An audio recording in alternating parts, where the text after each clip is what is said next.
হ্যাঁ নেমে যাও, আমি জুতা মুতা খোলো। নামানোর ব্যবস্থা আছে আমাদের, টেনশন মাত্র নামানোর ব্যবস্থা আমার কাছে তাড়াতাড়ি দেখায় না পুকুর পাড়ে রাস্তা সুপার এসছে, যদি এসি বেশি খারাপ হয়ে যায় আশেপাশে বাড়িতে খালি পাটা উঁচু না পাস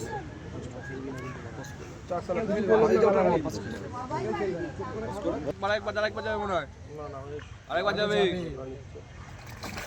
এবার যে ঘুরবে এখনো খেলবে ও। ঘুরলে ঢুকিয়ে দেবে, ঘুরলেই ঢুকিয়ে দেবে। এখন পজ করবে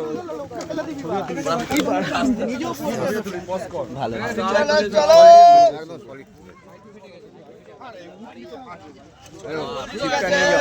এই আস্তে আস্তে